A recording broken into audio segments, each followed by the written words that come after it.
kids cardiac. Catch me in the Muni where the party at. Dog pound, turn up with the elf up on my starter cap. Brought him back, boy, we from the land and we proud of that. Louder man, front to the back, here we go, I got him shouting that. Here we go, brownies.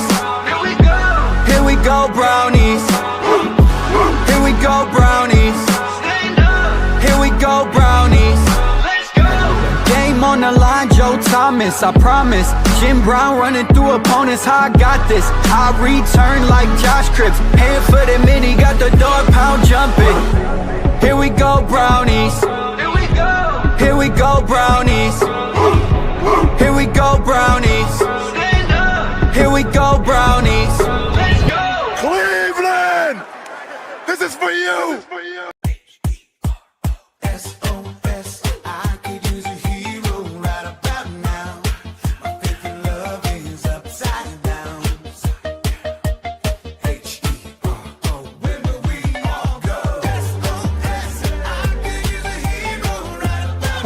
Mr. Hero's turning 60. We're proud to have served your favorite cravings for 60 years in celebrating what we do best. Thanks, Ohio. I crave a hero.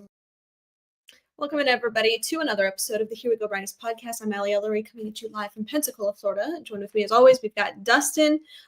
First and foremost, you just heard our friends over at Mr. Hero. Guys, if you don't have it already, please be sure that you download their mobile app. You can get buy one, get one offers just for signing up. Great rewards program that they've got going on there. And better yet, you can even order food from the app. Dustin, how you living? Finally catching up on some sleep. What a trip. Went to the Jets game. Same old results, same old Browns. But it was a great trip. Got to take in New York City. That was a lot of fun to check out the city. Shout out to Noah, the president of the Big Apple Browns backer. I easily had over 500 people show up for that. So that was a lot of fun to take in and do that. And then just taking the city and the tailgating. In Cleveland, all the Cleveland fans that are there. They have a huge club there, and you realize how many transplants of Cleveland people moved to New York. So pretty cool to take that in, and not undefeated at football games, but undefeated at fandom. Fans they always show up and show out. And randomly, I ran into I don't know if you know this pitcher, but Paul Ossenmacher. He was a reliever for the Cleveland Indians. She's throwing in the parking lot, Ellie.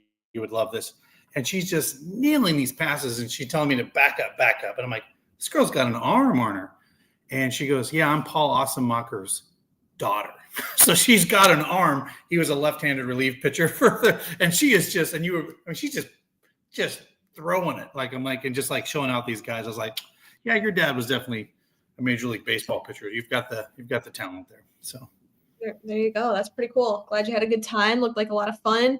Fortunately, the Browns did not. Yeah. It wasn't fun. That sucked. But before we get into it, first, I want to just start by extending our thoughts and prayers with our good friend of the program, Bernie Kosar. He's currently in the hospital battling through some stuff. So just sending him our best. We love Bernie. He's the best. Yeah. He's been going through a lot health-wise lately, and just wishing him the best.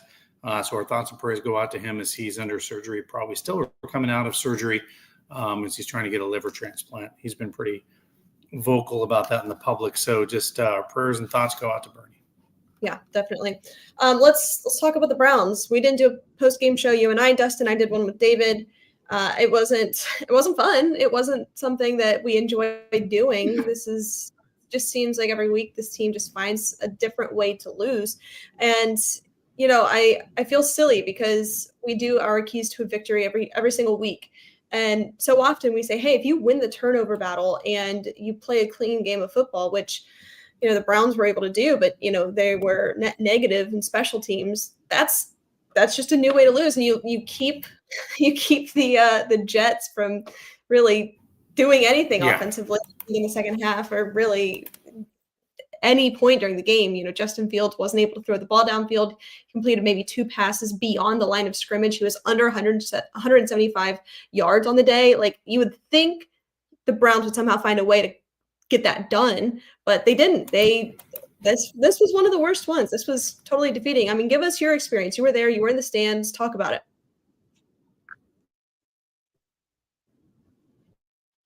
watch a game, starts out pretty good. Dylan from the 4-yard line goes right down the field, scores. David Njoku scores a touchdown, and you're like, okay, well, hopefully their offense doesn't do very much today. And then I swear, literally, I'm like, you got to be kidding me. You get a kickoff return for a touchdown and then a punt return for a touchdown back to back. I'm like, this is absolutely ridiculous. Like, what am I watching? Like, this has happened all year where the special teams has failed us in multiple games. And then by sheer luck, the Browns kind of claw back in. And then I'm just shocked that they got the playoff at halftime to kick the field goal. I mean, they were scattering with 8 seconds left to line up. I thought they were going to spike it. And I'm like, no, they're going for this field goal. And sure enough, they got through the uprights to be 17 all at halftime. What's that? I said they couldn't spike it. They were in that situation. I mean, it was like what happened down there in that situation. It was very impressive that they were able to do the fire drill, get out there and kick a field goal that ended up being good. But prior to that, you take an entirely unacceptable sack and you are unable to call a timeout. Like you don't have any other option but to execute a fire drill. That was the only. It was a miracle that they got and that I was off. like, terrible that they were in that. Yeah, situation. and I was shocked. Yeah, and I was shocked that they actually got it off. For me, I was shocked that they actually even got off that. So, yeah, Dustin, you've got quite a delay on your end, so I'm not sure if you need to refresh or anything. But you got a little bit of a delay there. Just let's open it up here to the stats of the game. I mean, this wasn't pretty at all. But offensively, Dylan Gabriel, 17 of 32 for 167, 2 touchdowns. We sacked 6 times. I mean, that just blows. That sucks. QBR of 51.8. Quinshawn had a better day. They were able to get the ball moving on the ground a little bit. He had 75 total rushing yards, averaging 3.4 a pop. Dylan Gabriel, he scrambled. He made some plays with his legs, 5 for 54. I was impressed with the split for offensive play calling with Tommy Rees. I thought he provided maybe a new look, a different perspective offensively. Pretty split on what they wanted to do, about 50-50 really for total pass plays and total run plays, which was good. This offense looked like it had a little bit of life. Jerry Jeudy, he had his one of the better games of his season, six receptions for 78 yards and a touchdown. Harold Fannin Jr., 4 for 44. David Njoku, 2 for 21 and a touchdown. So, they were able to do some things. Malachi Corley on 2 jet sweeps that had positive plays. They were able to build off of that. That's not something that we've been able to see with this offense. But then you turn it over to the Jets. This is astounding that they didn't win this game. Listen to this. Justin Fields was 6 for 11 for 54 yards, 1 touchdown, 1 interception, sacked 3 times on the day, but the QBR is 15. And they still beat the Browns. Breece Hall, they were able to contain him. He had 83 yards, so maybe they didn't contain him necessarily, but he wasn't a huge dominant threat. Justin Fields had 28 rushing yards. Breece Hall was the leading receiver for this team. He had 1 catch for 42 yards. So the leading receiver for this team had 1 catch. Outside of that, Isaiah Williams, 1 catch. Mason Taylor, 1 catch. John Mechie, 1 catch. So they weren't able to do anything. So that's just what happens. You have to have, if you want to win football games, you have to be at least net neutral in special teams. Obviously the Browns were not that. Well, also with those stats, I think it's the first time a team has won since 1950 with the stats that you just, let me say that again. That is 75 years. The Browns keep finding ways to define their own magical misery. It's crazy to me that a team would, we always talk about this, and we've done this on previous shows this week or this year. If you looked at the stat line and I just gave it to you and you said, okay, which of these teams won? You're like, well, that team won, clearly based on what I'm looking at. Oh, no. The Browns define logic and say, no, we will find a way to lose a game and be a statistical nightmare in the NFL for 75 years. So now I think the Browns have now broken 2 records in 75 years based on the stats they've put up. It's insane. It's absolutely insane. That sucks. This isn't fun. I don't like that the Browns find ways to not only lose, but lose in historic fashion. To be able to say only, 200 teams are coming out with a win in this situation, except for the Cleveland Browns. I'm just so so sick of that. So sick of that. All right, Dustin, I think he's Nope, I'm just moving. You're good. I'm just He's moving. You're good. all right, cool. Well, while you get set up, I want to tell you real quick about our friends over at Stadium Mustard. Guys, if you don't have Stadium Mustard in your kitchen this season, you are doing it wrong. The iconic brand, the iconic taste, love from ballparks to backyards and everywhere in between. Stadium Mustard is a smooth brown mustard rich in both taste and tradition. By the way, by millions, be sure to head on over to stadiummustard.com to shop now. Right there, I was struggling to get this graphic pulled up and also my read script. But I want to say we've done Stadium Mustard so much that I just have that memorized. That was easy. I was to say you probably dream about that, because when I hear you do that, you're like, you could literally read a commercial, in my opinion, for Stadium Mustard, because you have it like I can't do what you do, love and back ballpark stuff. I mean, like you can do it like. We'll go live. We'll do something. Okay, so another thing that happened since we last spoke is the Browns, or Paul DePodesta has left the Cleveland Browns and has taken on a position with the Colorado Rockies. So let's talk about it. I think, Dustin, that this is it's hard to say, like, nobody knows what Paul DePodesta did for this team. Nobody knows, of course, but I think it's safe to say he was involved in all baseline decision-making, good, bad, ugly. He was involved in some capacity in making decisions for this organization. Of course, he was the chief strategy officer. That's part of strategy, is making decisions. So at minimum, we can say, okay, he was part of these conversations. And most of those conversations or decisions in the past 10 years have been bad ones. So now that he is gone, this is a step in the right direction. You have to wonder, did he see the writing on the wall? Of course, I think it's not to see, but the Browns are going to be making some moves. Obviously, Jimmy Haslam can't get out of this, but everybody else kind of can. So I think this was definitely a step in the right direction. We all know how this is going to go probably over the course of the next, obviously for the rest of the season, but into the offseason, that the Browns are most likely going to be making some selections and hires at coaching positions and executive level positions. So just opening up the floor, let's talk about it. I think this was a good thing that he has left the organization. And while it doesn't really solve anything for this season, it should give us a little glimmer of hope that maybe Jimmy is better and some change will be coming. Well, here's what I think, and we'll see.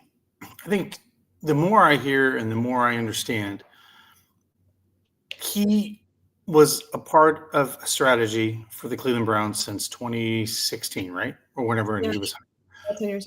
9 years. There was a lot made of, he lives in California. He's not in Cleveland. He's not here day to day, right? That's a thing. He took the job. The Browns didn't leave him. He left them. Yeah. Well, we all know this. If you're not doing well at your job, you kind of start looking for another job and seeing if somebody wants to hire you. So I don't know if it was a mutual thing or he kind of maybe saw the writing on the wall that what's coming and that the Browns were going to be moving in a different direction.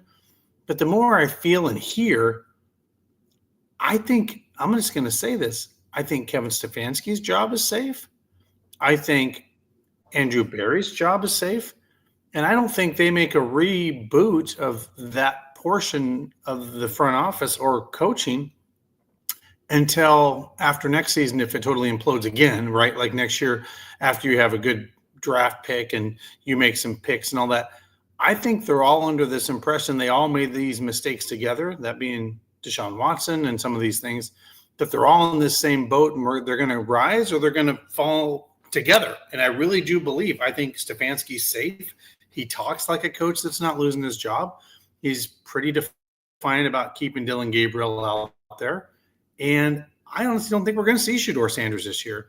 If anything, I think, and we'll get into this with David here in a moment, but I think there's a better chance of us seeing Deshaun Watson for 4 games at the end of the year than Shedeur Sanders. I just think this organization is looking at this as, okay, this sucks. We're going to just muddy the water and everybody's all in next year to see what we can do here. And Paul DePodesta is just kind of I don't want to say he's the scapegoat in all this situation because maybe this will be more of a football versus analytics strategy going forward. But it's very interesting to me.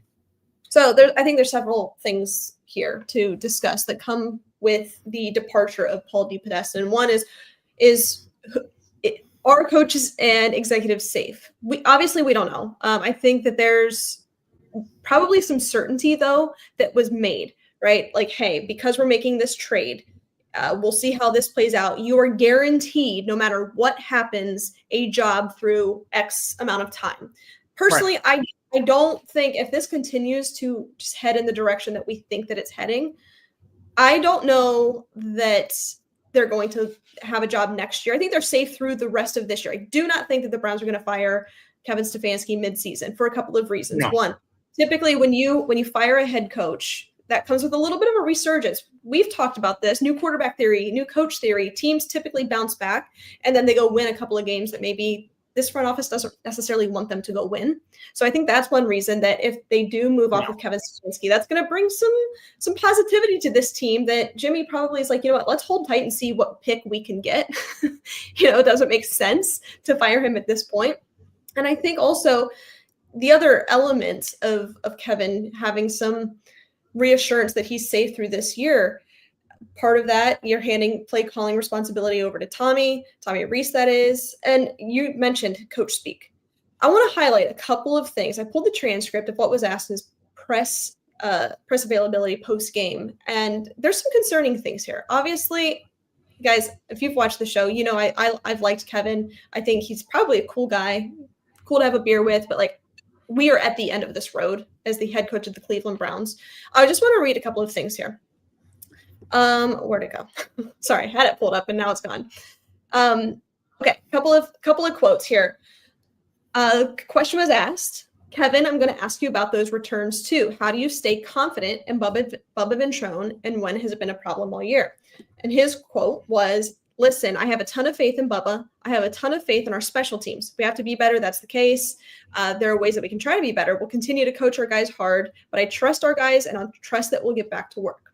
So that's one quote there. And I want to just mention that one thing that this team has been lacking is accountability. We've been pounding the table, Dustin, for a leader of men, accountability, maybe a little bit of honesty. And I think it's okay to still have coach speak and say a lot of nothing, but still kind of be honest. So by saying, I have a ton of faith in Bubba Ventrone, yeah, but like, the Jets just beat you because they had 2 back-to-back punt returns. That's insane. So I think it's still fair to come into that press conference and say, yeah, I have faith in our guys to be able to get this done. However, what happened today wasn't acceptable, and here's why. This is what we're going to do to fix it. I think us fans would have a little bit more respect. And here's another one. Let me go with another one here real quick. For the quarterback situation with Dylan. The question was, Kevin, what progress have you seen from Dylan?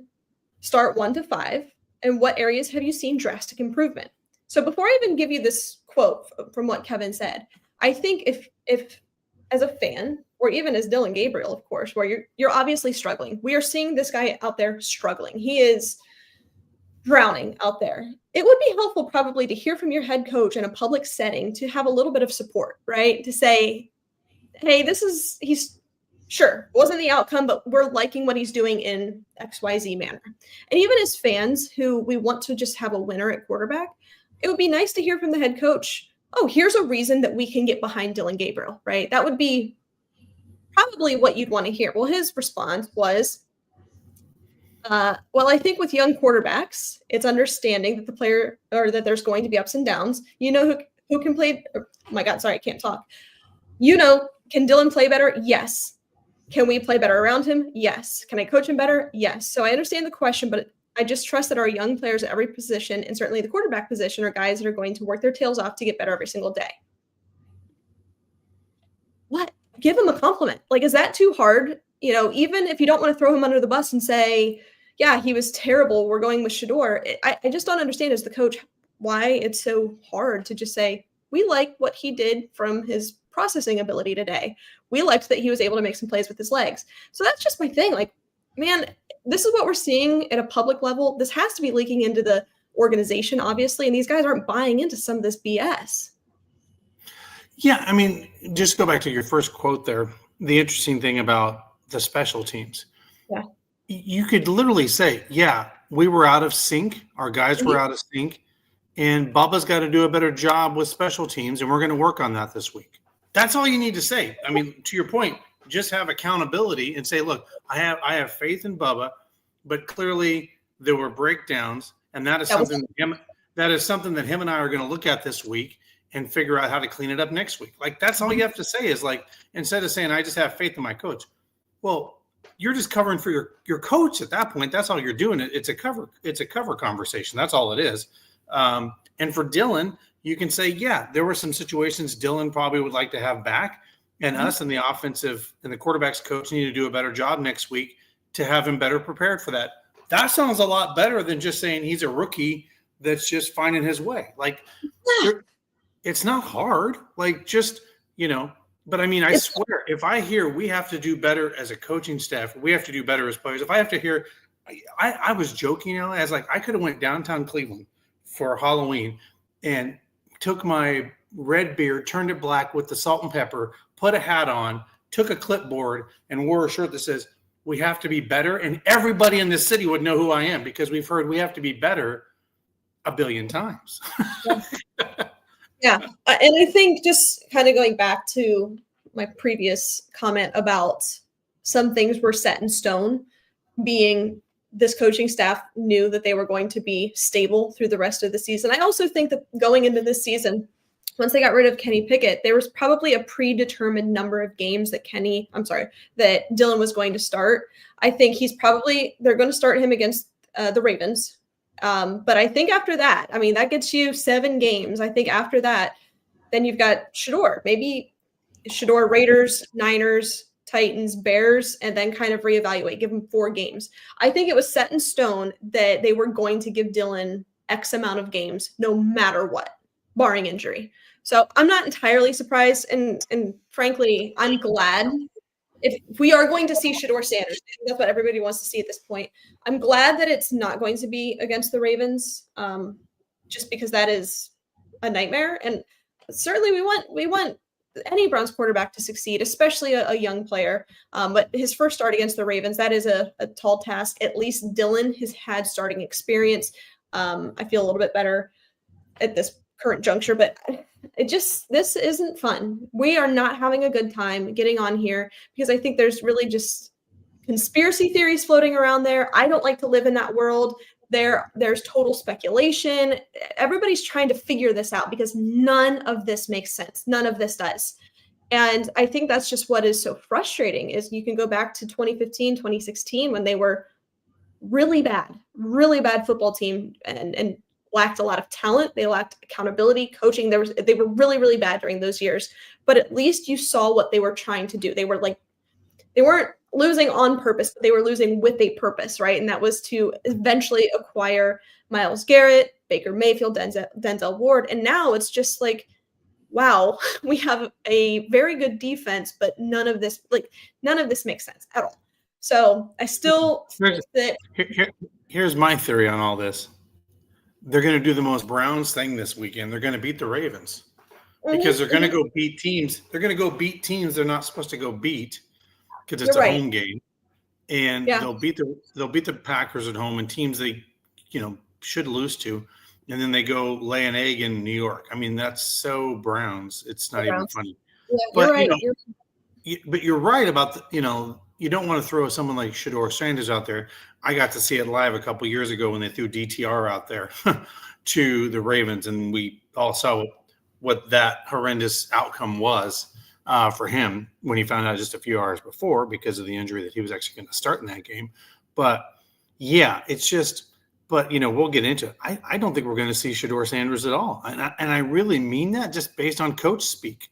Like, he is so adamant. Like, he doesn't even flinch when he gets in that press conference. Like, who's your starter next week? Dylan. Like, he does. Like, it's not even. I mean, he could have thrown multiple picks in that game, and it's Dylan. Like, I think unless Deshaun Watson's healthy, I really do think we're going to keep seeing Dylan. We're going to get a spoonful of Dylan till the end of the year, unless. And let me tell you why. There's some other reasons for it. The Browns have everything to lose if he starts. And what I mean by that is there is a clamoring of people out there that love Shedeur and want to see him play, right? I'm one of them. They just want to see what he's got. you start him and he is terrible or looks really bad, we have no draft capital if we want to trade him. They're going to be like, well, you showed us what he was made of for 2 games, 3 games. He looked like crap. Now, there's only a small sample size in the Carolina game where he looked good, and nobody else has seen his potential. So I don't think, if I was betting, I like to sport, I don't think he's going to start. I don't think we're going to see him. How could they anticipate that they could get draft capital for him in the first place? He was a 5th-round pick. I mean, if he was anybody other than Shedeur Sanders, to take the name away from it, we'd say that would be a crazy thing to say if he wasn't Shedeur Sanders. You're only saying that because he is Shedeur Sanders. Because he is. Yep. Right. So, I mean, if this were Dylan Gabriel, right, if Shedeur Sanders was the 3rd-round pick and was out there just laying an egg and we're like, hey, we want to see Dylan, you wouldn't have said, oh, let's see what draft capital we can get for him. No, it doesn't matter. Both of these guys are 3rd and 5th-round picks. It is a shot in the dark regardless. So there is no draft. I wouldn't even consider either of them assets at this current juncture. Down the line, maybe we can have that conversation, but you don't know what you have there until you see both of them play.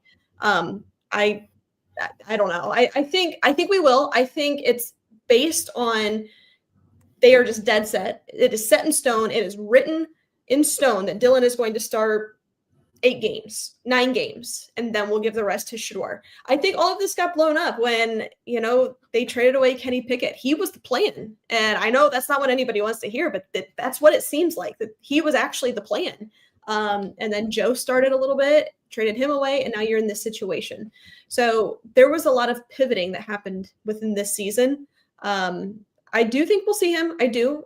We'll bring David on here in just a moment and talk about the injury aspect of it as well. That's another element here. And of course, Deshaun, that's a conversation that we'll also have. But nonetheless, this isn't fun. These are shots in the dark. Like, we are just speculating. And I like doing that. I like talking about what happened in the week prior and how you can use some of that to leverage going into or having to come in. How can you game plan around the team? That's what I want to talk about. X's and O's. I don't want to talk about this. This isn't fun. I don't like this, but here we are nonetheless. Real quick, want to tell you about our friends over at City Barbecue. As the holidays are upcoming, please keep them in mind. They can cater your event. They've got award-winning sauces, sides, and meats. They can do it all. They're great people. And it's really good food, too, so you can stop into one of their locations, or, of course, they can cater your event. Real quick, Dustin, why don't you tell our listeners about Primetime, what they have going on? Yeah, guys, Primetime Sports is going to be the place you want to be this Saturday at Great Northern Mall. That's right. Rudy, the original Rudy from Notre Dame, will be there from 11 to 12. Matt Stover, the Super Bowl winning kicker, who's also been a friend of the program, has been on, will be there from 2 to 3. Matt Barr, the Cleveland Browns kicker, will be there from 2 to 3. And, of course, good friend of the program, Bob Golick, will be there from 4 to 5. So it's going to be a fun weekend out there at Great Northern Mall. Come check them out. Also, I believe on November 25th, Denzel Ward will be there on a Tuesday night at 6:30. Some more announcements on that, but Denzel will be there the following week, I believe, or the week after. Yeah. There you go. If you are buying or selling real estate, got any questions or need somebody to point you in the right direction, give our girl, Crystal Jontoni, a call, 216-215-6663. She's the best in the business. You can email her at johntonysales@gmail.com. Let's bring on David, the medical moment. This is brought to you by your friends over at Lorello Vineyards. Here we go, Brownies Nations. We are here with Larry Lorello at Huntington Field to talk about Here We Go Brownies wine and all the other amazing wines at Lorello Vineyards. Yeah, I just want to tell all of you guys, it's harvest season right now. We just started with some of the whites, and reds will be coming in next. Stop out the winery, all the wineries out in Northeast Ohio, to check out all the harvest and what we're doing out there. Really good time right now. Here we go, Brownies. Here we go. Here we go. Woof, woof, woof, woof. All right, let's bring him on, the husband of the program, Dr. David Ellery. Hi, David. Hello, Allie and Dustin. What's happening? How you living? Not a lot. What's going on with you guys? Just a beautiful Wednesday. David, how'd you feel in on Sunday? Nice and exciting post-game analysis. Oh yeah, it was thrilling. I enjoyed it. I mean, the content wasn't great, but I think the personalities were people. I just say the personalities were awesome, but the content was, yeah, that's fair. By the way, love New York. It was a great experience. Fans were fun. Fans were great. The game sucked. But New York's, yeah, I'm going back. I think that'd be a lot of fun to do another extended trip to New York. And by the way, it's just when you realize you can actually drive there in 7 hours. It's kind of crazy that I can drive there in 7 hours. Even it's kind of nuts. So Yep, it's a very cool city. Yeah, awesome. All right, David, let's get into it. Let's start with some injury stuff. I'll turn it over to you. Let's kick it off. Yeah, so nothing super big or concerning or bad from this weekend, at least to report. No major injuries to kind of look at. I think the big surprise, which Ali and I talked about on the show Sunday, was Carson playing. We really were not expecting that whatsoever, especially just 2 weeks after sustaining his high ankle sprain, knowing that those take, even a mild one, sometimes 3-4 weeks to really recover from. That being said, he is on the injury report from practice today, but it is not for his ankle. It is for his shoulder. So he was a limited participant in practice. Sounds like the ankle shouldn't be giving him any trouble this weekend, and I would imagine he'll play. I mean, you're literally gonna have to cut this guy's arm off if you don't want him to play. He is a trooper. He's a soldier out there. Other injury reports: Alex Wright did sustain a quad injury in the game and was ruled out for the rest of the game, and he did not practice today. So that's a little concerning. It's likely a contusion or a strain of the muscle, of the quadriceps muscle. But I mean, for any athlete, any football player, that can be pretty impactful because that's how you run. That's how you straighten your leg. That's how you get your leg kick. And so, at any rate, if this is a grade 2 or higher strain, we may not see him on Sunday. It just depends on how he does tomorrow and Friday going into practice. Other guys who are limited in practice include Cedric Tillman with a glute injury, Cornelius Lucas with a back injury, Harold Payne Jr. with a hamstring, Isaiah Bond with a foot, and Jerome Baker with an Achilles injury, but he was limited. So it's not like an Achilles tear, just some tendonitis, I'd imagine. But again, all these guys were limited. The only one who did not practice was Alex Wright. And then some other guys who weren't practicing due to rest include Batonio, Myles Garrett, David Njoku, and Denzel Ward. So they're just getting their regular rest in during the week. So, I mean, all in all, the injury report is actually looking pretty good for this point in the season, coming off kind of a grueling, sloppy game like the one on Sunday. And hopefully it stays this way moving forward. One thing I want to touch on, just looking at the other side of the field here, a number of players for the Ravens did not practice today.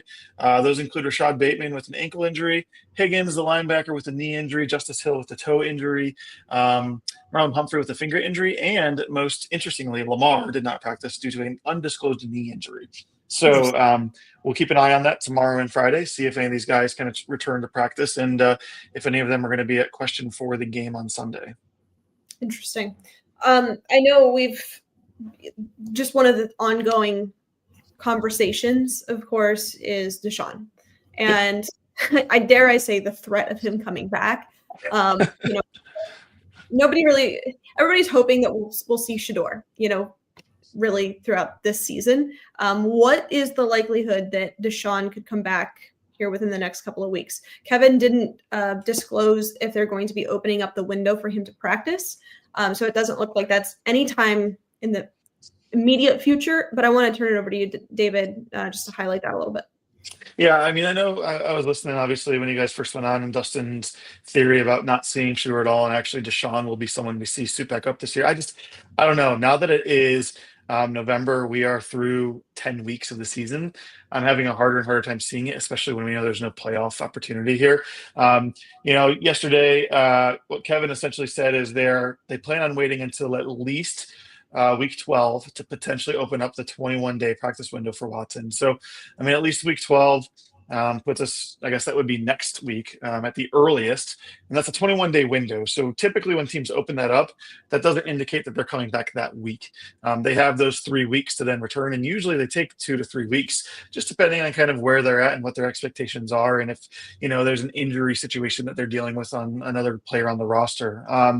So, I mean, if we, take that at face value, week 12 to return to practice and then 21 days of practice, we're looking at week 15. And so, I mean, unless they really want to throw him out there for week 16, 17, and 18, just for, I don't know, to see if they can trade him, if he's got some potential there, or if he's going to be an option in the future, I don't know. I don't see a ton of value in it.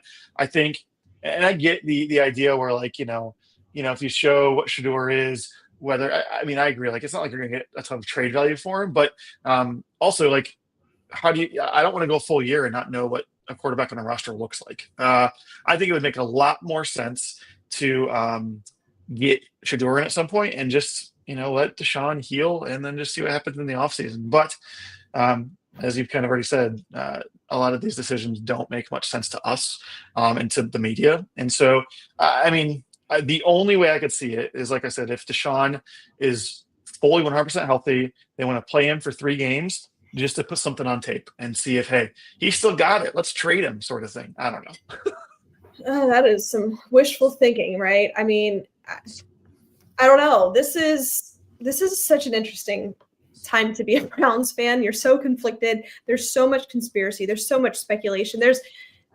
I just miss the days like going into the 2018 draft where it's like, okay, no matter what, we know that the Browns are going to be taking a quarterback with one of their 2 first-round picks.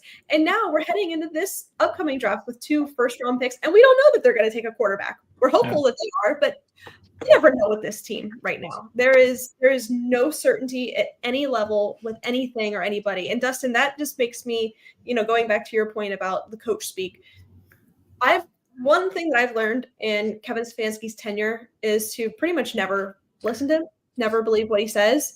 So I don't know. This perfectly kind of sums up how I'm feeling. Jason describes it here, and it's just the poop emoji. So true. So true. Well, and here's where the whole Deshaun thing is, and I want to get your guys' opinion on this. The Browns are kind of in a quagmire, and what I mean by that is because of what the Jets have done to leverage the 2026 draft, and we know they desperately need a quarterback like us. At this point, I only see 1, maybe 2 quarterbacks that are top 10 worthy. And if they're manipulating the top of the draft because of all the picks they now have in the first round, I don't even think the Browns can, unless they're giving away their entire war chest, get to the number 1 spot. Even if they kind of lay an egg the rest of the season. So if that's the case, here's the crazy scenario, because, if you have a person with your company that's making $80-some million a year, are you just setting him? Because you're basically saying that you're going to set Deshaun Watson all of 2026 on the bench when you owe him $90 million. It's like, I think the Browns have a lot of things to figure out in the next 6 to 8 weeks, like where they're going to go with this, because that's a big cap hit next year to have him sitting on the sidelines. And if there's not like a guy that you can literally go get at number 1 and you think is going to start day 1 for you next year, there isn't that guy out there. I just don't think. Now, the quarterback at Indiana, I like that guy. I think he's awesome. I think he would be great as a Cleveland Brown. I just don't know if we can get him. Look, I think it's this happens every year where you say, oh, next year's quarterback class. It is next year's quarterback class. And how many times have we said you have got to stop kicking the can down the road? And I think that if you are the Browns and you identify, hey, we've got a very good defense. We have some hope that in the next 2 to 3 years, and not a long-term rebuild, but as a reset, as you phrased it, Dustin. If we can figure this out in 2 to 3 years, maybe the cost of not playing Deshaun Watson creates more of an opportunity for somebody else to come in. It kind of outweighs. So what? I've worked at companies before, my current company even, where you've got somebody and they're making good money, but they're not getting the job done. But you can't just necessarily cut them or fire them for whatever reason. Maybe they're, you got to wait for that right moment.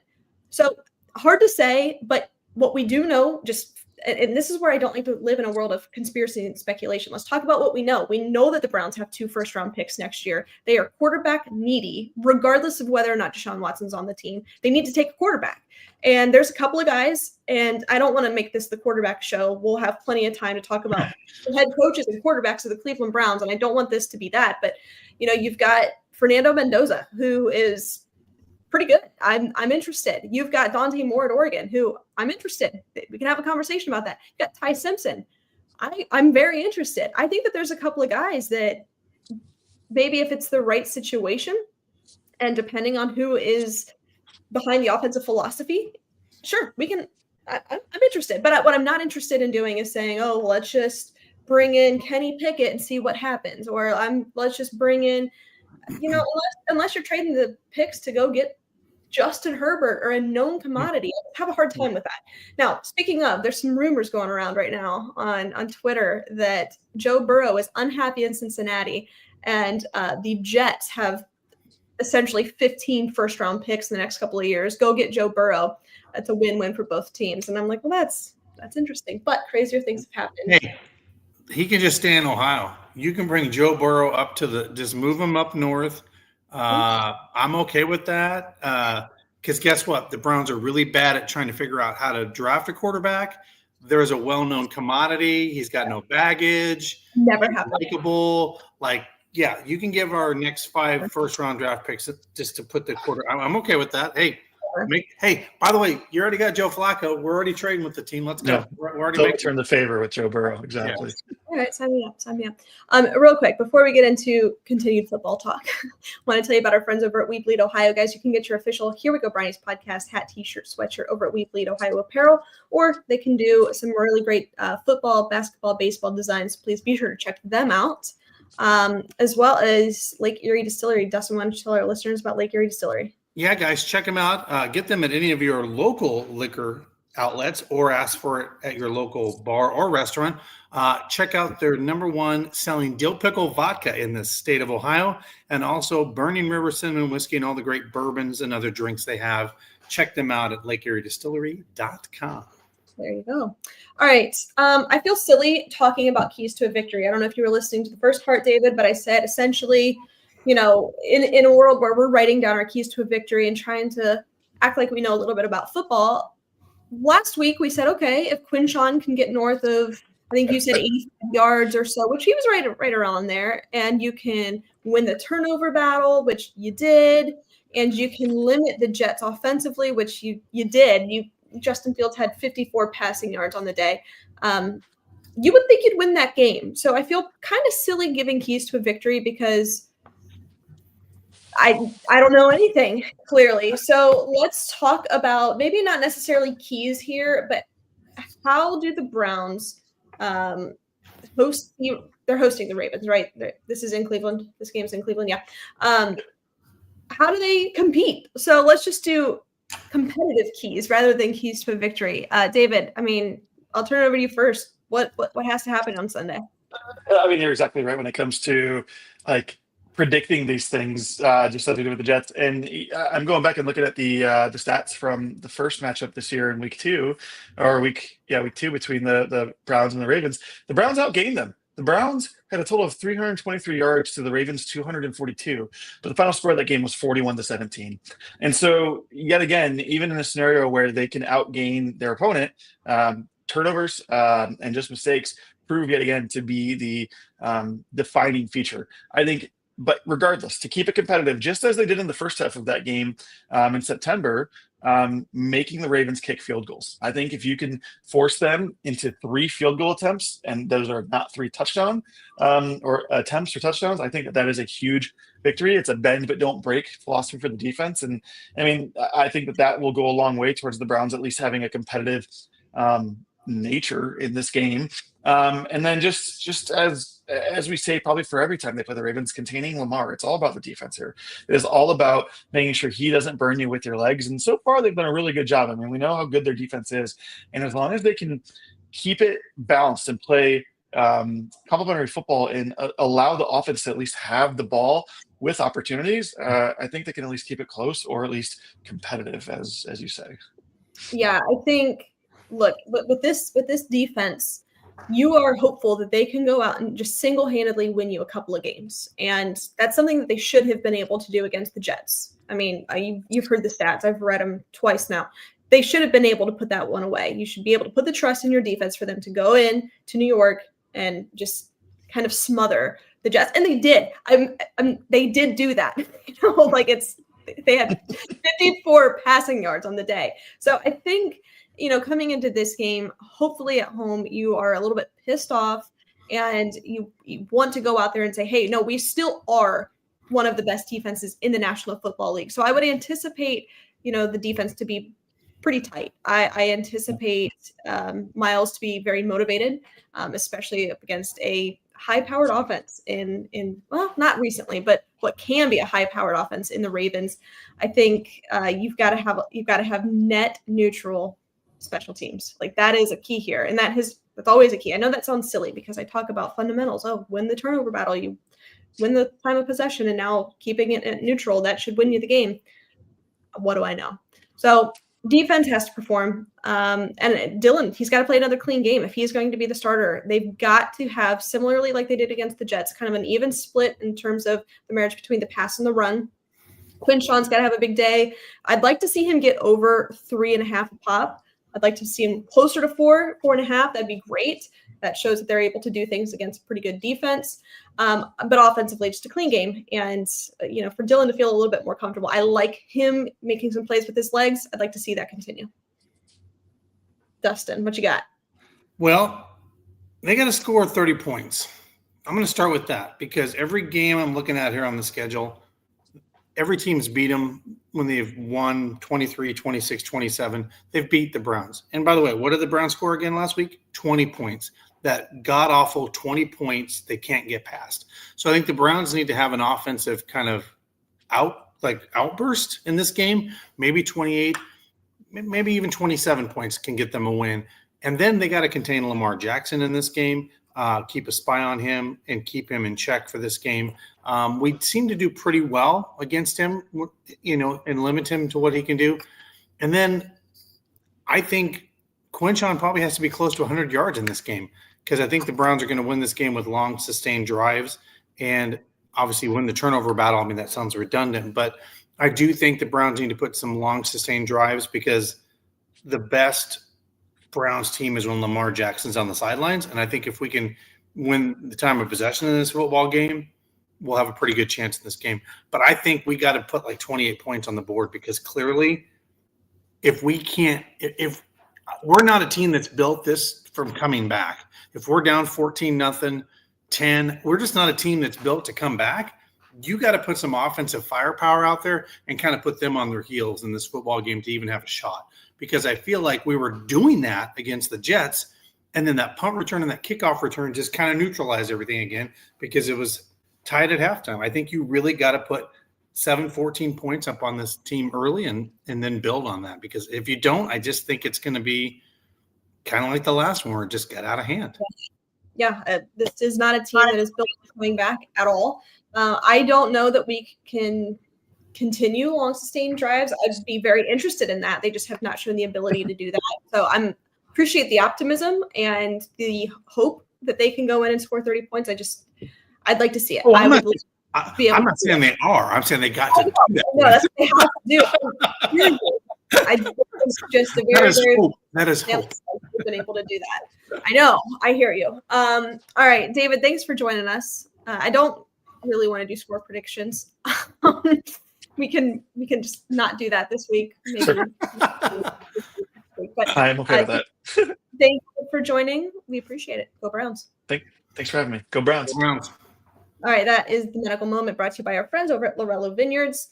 Before we get into our games, Dustin, why don't you tell our listeners about Southern Tier Brewing? That's right, guys. Head on down to Southern Tier Brewing in downtown Cleveland where you can get the exclusive the Here We Go Brownies Brown Ale. That's right. That's our own Here We Go Brownies Brown Ale. And also our Christmas party is going to be December 18th from 7:30 to 10:30. Come join us Thursday night, December 18th. Open to the public, free. Hanford Dixon will be joining us. Also, Greg Pruitt and Bob Golick. So we already have 3 alumni that are going to come down there and join us and take in the festivities. So we're going to have a lot of fun down there. There you go. While you're down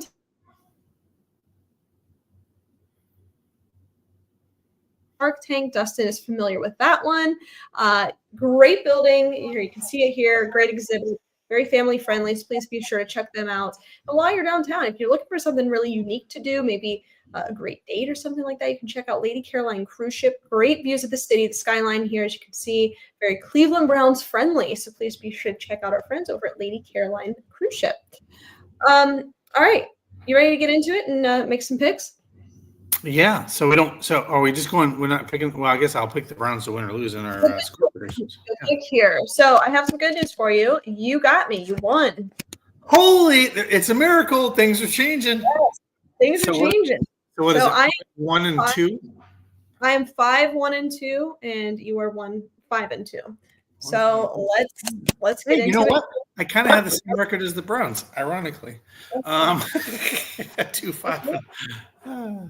All right, so let's get it. Well, you don't have 2 wins, so you Oh, well, I have ties. We'll give me 2 ties. yeah. 2 ties equal a win. How's that? 1 win on the season so far. All right, let's start with Thursday night football. Jets at Patriots. Patriots. Patriots, yeah. Patriots are playing very good football right now. Well, if a couple teams do, I mean, they can have the best. They're like I said, Mike Vrabel should get Coach of the Year. What he's doing over there, yeah. He's awesome. He's awesome. And to think he was in the organization just really gets you, doesn't it? All right, we've got a Europe game. Where's this one at? It is Commanders at Dolphins, but it is in where's this one at? Madrid, Spain, maybe. Madrid. Okay. So yeah, you know what's funny is, do we know if the quarterback for Commanders is back, or is he still out? Well, he should be out. I mean, that was a pretty nasty injury, so Yeah. I don't think he's. You know what's funny? I don't know what the hell's going on with the Dolphins, but all of a sudden they are starting to care like they want to win football games. Yeah. So give me the Dolphins in this one, actually. Give me the Dolphins. Man. Yeah, I'll go with the Dolphins. I don't love it, but I'll go with the Dolphins here. Packers at Giants. Dable's out. Yep. Interim head coach. Packers. Packers. Yeah, and Packers played really crappy the other night. Probably a rebound game. So give me the Packers on the road. I'm gonna go with the Packers here too. They need a win. They've had 2 losses in a row. Really terrible football game the other night. The Packers Eagles game. I thought that was gonna be fun. That was miserable. Texans and Titans. Give me the Texans. Texans are starting to show a little life. They are. I don't know if CJ will be back, but they came back big against the Jags. Yeah. So give me the Texans here. Panthers at Falcons. Falcons. Oh, man. It's going to be a close game. I mean, both are playing okay football right now, but yeah. I'll agree with you. I'll agree with you on the Falcons. Bears at Vikings. Bears and Vikings. Bears. I'm going to go with the Vikings here. I don't love it. I don't love it. This is kind of a toss-up to me. I think divisional game, they're going to play each other pretty well. I'll take the Vikings. They're at home. Chargers at Jags. Chargers and Jags. You know, I'm going to take the Chargers. No, I got to win this pool at the same time. I'm going to say Jags just because the Chargers have to come across. And the Jags are, well, what's his name's out now, indefinitely. Give me the Chargers. I'm going to take the Chargers here. I'm going to take the Chargers. I think the Chargers are they're a pretty good team. Justin's playing good football. I'll take the Chargers. Bucks at Bills. Ooh, good game. Bills had just an absolute stinker where they got dominated by the Dolphins, which was shocking. What do you think? Well, Baker can play in the snow and the elements because he played in Cleveland. I think the Bills need to have this is at Buffalo, correct? Yes. Give me the Bills bounce back game, but this should be a really good, fun, and entertaining game to watch. This is going to be a good one. I'm excited for this one. I'm going to go with the Bills strictly because they're at home and they need a bounce back. That was a bad loss. Bengals at Steelers. The battle of the 40-year-olds. Joe Burrow's practicing, but he ain't going to play this week, obviously. God, and the Steelers put up a garbage game too. You know what's funny? Just because of that, I think I'm going to take the Bengals because the Bengals seem like they have more offensive firepower right now than the Steelers. Give me the Bengals to win it on the road, actually. I'm going to take the Steelers in this one. I think they desperately need a win, and it's at home, so I'm going to give them the nod. Niners at Cardinals. Niners. Yeah, give me the Niners here too. Seahawks at Rams. Rams. Yeah, look, this is going to be a game. These are 2 teams that are just elite right now. I think that they hate each other. Rams might be top to bottom one of the best teams in the league right now. Seahawks offensively, they are just insane. I'm going to go with the Rams in this one, but I wouldn't be surprised either way. What are you doing? You're doing the Rams? Yes, Rams. Chiefs at Broncos. Ooh, this is going to be a good game. By the way, did I see if the playoffs were today, the Chiefs would be out? Like they're like the 8th seed if the playoffs were today. I think they're not even in the playoffs. Yeah, that might be. I mean, because they're currently 5-4. So yeah. Give me the Denver Broncos at home and stepping up in this game. I don't think the Chiefs are who they once were. Mahomes is Mahomes, but there's a lot of question marks in other places on this football team. And at home, I think the Broncos can pull this off. Give me the Broncos. I agree with you. I think the Broncos are tough. They've had some struggles themselves, but they figured.